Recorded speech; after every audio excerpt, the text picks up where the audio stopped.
Well, hello, it's Mr. Doro. Today we're going to be talking about limiting reactants.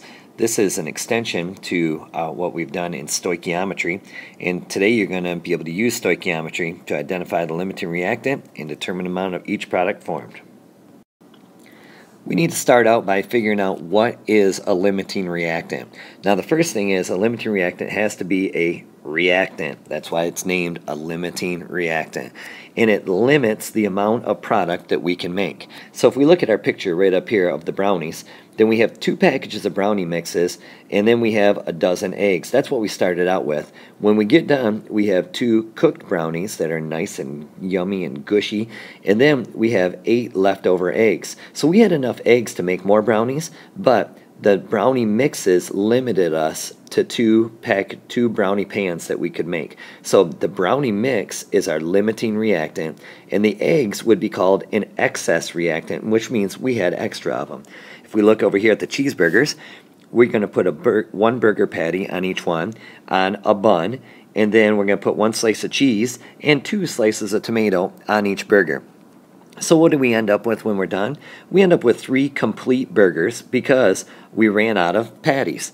And we have left over, we have 1 bun, and we have 3 slices of cheese and 1 slice of tomato. So our limiting reactant in this is important that you figure this out. Our limiting reactant is what limited us to the number of complete burgers we could make. And that had to be the burger patties right here. The excess reactants, the ones that we had extra, are the bun and the tomato and the cheese. We got enough cheese to make 3 more burgers. We got enough tomato to really only make a half a cheeseburger. And then we got enough bun to make 1, but we ran out of burger patties. So I want you to take a look at this one on the bottom down here. And this has, before the reaction, it has some hydrogen molecules, as some nitrogen molecules, N2, and then over here after the reaction it made NH3. Now as you're looking at this, you're going to say, oh, there's some leftover N2s, and maybe that's the limiting reactant. But remember, limiting reactant is the one that determines the maximum number that we can make. Anything that's left over extra is called the excess reactant. And in fact, we abbreviate the limiting reactant as LR. That's a limiting reactant. That says limiting. And then excess, we just abbreviate as XS. That is the excess, the one that's left over. Now there are 3 things that a limiting reactant does. And it does these 3 things. You're going to want to write them down. One of them is it stops the reaction. As soon as you run out of the limiting reactant, the reaction stops. You know, you've ran out of the materials, one of the materials that you need.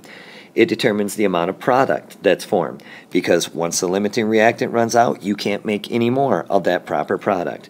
And then if you have a reaction and you've ran out of the limiting reactant, you add more limiting reactant back to it, and it's going to restart the reaction until, again, one of them runs out. So that's the 3 things that you need to know limiting reactants do. So how do we determine which one is the limiting reactant in a chemical equation? We won't always have pictures of cheeseburgers and brownies and stuff like that. We're just given usually a starting mass for each reactant and then asked to find the mass of the products. But remember, it's based on the limiting reactant. Now here are some steps, 5 steps, and there's a lot of words here. I suggest that you abbreviate them, but I'm going to go through those steps real quick. First of all, you have to have a properly balanced equation, and then you complete a mass-to-mass action line. Now this is important. From one of the reactants to one of the products. Pick a product and go to it, whichever product that you want to go to. So start with one of your givens. This is a mass-to-mass. Go to one of the products. And then complete another mass-to-mass action line from the other reactant that you're given to the same product. That's very important. Whatever product you chose to go to up here, go to that same product down here. Then you're going to compare the results between the 2 of them, and whichever one made the least amount of product is the limiting reactant. It started with the limiting reactant. So you go back to the beginning of the action line. Whichever one you started with that made the least amount of product is the limiting reactant to LR.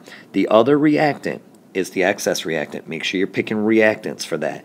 And then you've already determined now one of the products, whichever product you went to, both times, whichever one was the least, that's how much product you made.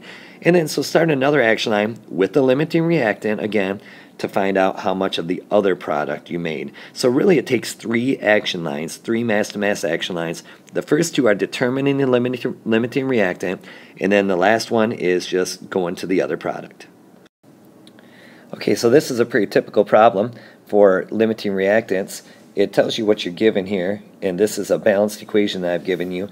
And so it says you start out with 30.0 grams of sodium chloride and 20.0 grams of calcium, and we want to find out which one is going to run out first. Now you might look at this and say, well, I think I know already because this has only got 20 grams and this has got 30, but sometimes that is not the case. So what we have to do is we have to go through our steps and do our action lines, and so we're going to start that right now. I'm going to start with one of the reactants, which is 30 grams of NaCl. I am going to do a mass-to-mass to one of the products. And so this is the molar mass of NaCl that you can look up on the periodic table, 58.44 grams of NaCl. Change that over to 1 mole of NaCl. And then we do a mole-to-mole ratio, moles of NaCl. And I'm going to pick one of the products to go to. You can pick either one. I usually pick the shortest one, so I'm going to pick moles of Na. So I'm picking this product right over here. You could go to CaCl2, and at the end you should end up getting the same answers, the correct answers, if you do it all correctly. This is a mole-to-mole ratio, and so 2 moles of NaCl for every 2 moles of Na. And I continue this on now. I'm going to go right to grams because I'm going to need grams anyways. That's what the question's asking, how many grams of each product. That's why I want to keep going to it. So moles of Na to grams of Na. This is for every 1 mole, there's 22.99 grams, and that's a 9. And then we're going to calculate it. And I got 11.8 grams of Na. What that's saying is if all 30 grams of this NaCl reacted, I could produce 11.8 grams of Na. So now I'm going to do another action line, starting with my other reactant, calcium, and going to the same product so I can compare. So I start out with 20.0 grams of calcium, and then I'm going to change that 40.08 grams of calcium, that's the molar mass, to 1 mole of calcium, and continuing on a mole-to-mole ratio, moles of calcium to moles of, notice I'm going to the same product that I went to before, sodium, and so this is 1 mole from the balanced equation, and then everything looks the same now as the top action line. 1 mole of Na, 22.99 grams of Na. And then we're going to calculate that. And that ends up at 22.9 grams of Na. Okay, now this is important. This is what, if all 30 grams of this NaCl reacted, I could produce up to 11.8 grams of sodium. If all 20 grams of this calcium reacted, I could produce up to 22.99 or 22.9 grams of sodium. So I need to look and see which one can make the smallest amount. And so the one that makes the smallest amount is obviously this top one right here. I'm going to put a box around that. Now here's what that means. That means that once I make 11.8 grams, I run out of sodium chloride. That makes sodium chloride, what I started with back here, my limiting reactant. If all this reacted, I can make 22.9, but guess what? I don't have enough sodium chloride to react with it. So I'm going to label this right now, my sodium chloride, this one right here, as the LR, limiting reactant, which makes this one, my calcium, that's an arrow, my excess reactant. And so I like to cross this one right out here. We had to do it. It's not wasted, but we had to do it, and this is our grams of sodium that we should be able to make. Now we start with our limiting reactant, which is sodium chloride, and every action line from here on out starts with that limiting reactant. And I'm going to find out how much of the other product I can make, calcium chloride.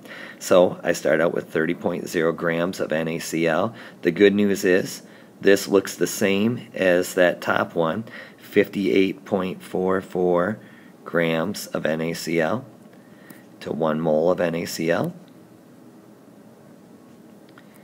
And then 2 moles of NaCl from our balanced equation for every 1 mole of CaCl2.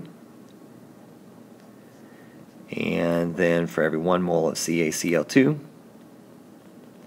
we have from the molar mass 110.98 grams of CaCl2. And calculating that out, I get 28.5 grams of CaCl2. Once the limiting reactant runs out, that's the maximum that I can make. Why don't you take just a minute here, pause this, and go over in your head what I just went through. Go through those steps, look on your notes, and try to get this straight in your head about what happened. It's easy to watch it and see it happen, but actually understanding it, that's the most important thing. Okay, there's one other thing that you can do with limiting reactants. Once you know what the limiting reactant is, you can find out how much excess you have left over when the reaction stops. And so what we're going to do is we're going to start our action line with our limiting reactant every time, because that's the one that determines everything. 30 grams of NaCl, and we're going to find out how many grams of Ca it takes to react all the 30 grams of NaCl. And so this is going to be a mass-to-mass action line again, 58.44 grams of NaCl. And then we're going to go to 1 mole of NaCl. And we're going to change that over for every 2 moles of NaCl. We need 1 mole of Ca, and then for every 1 mole of Ca, there are 40.08 grams of Ca, 08 grams of Ca. That means we need 10.3 grams of Ca to react with all 30 grams of the NaCl. And so when we want to find out how much we have left over, we started with 20 grams of Ca, we used 10.3, and so all we have to do is do our 20.0 grams minus that 10.3 grams, and we find out that we have 9.7 grams of Ca remaining. Okay, now it's time for you to try it on your own. I've given you the balanced equation right up here, so that should save you some time. You're starting with 25 grams of each reactant. That means 25 grams of this, 25 grams of this, and then pick a product, whichever one you want to, go to it with each one, see which one makes the least. That will help you determine the limiting reactant, and then you can calculate the mass of each product. Now I've given you your final 2 answers right down here. This could be kind of frustrating, so if it is, walk away from it for a little bit and then come back to it. And here's one more for you to do. I've given you a skeleton equation for the combustion of propane, and what I want you to do is start out with 20 grams of propane, this one's the propane, and 30 grams of oxygen, determine the limiting reactant, and then how much of each product. That's what we're going to find right here, how many grams of each product, and these are the answers that you would end up with. And so I hope you're doing great with it. Bye-bye.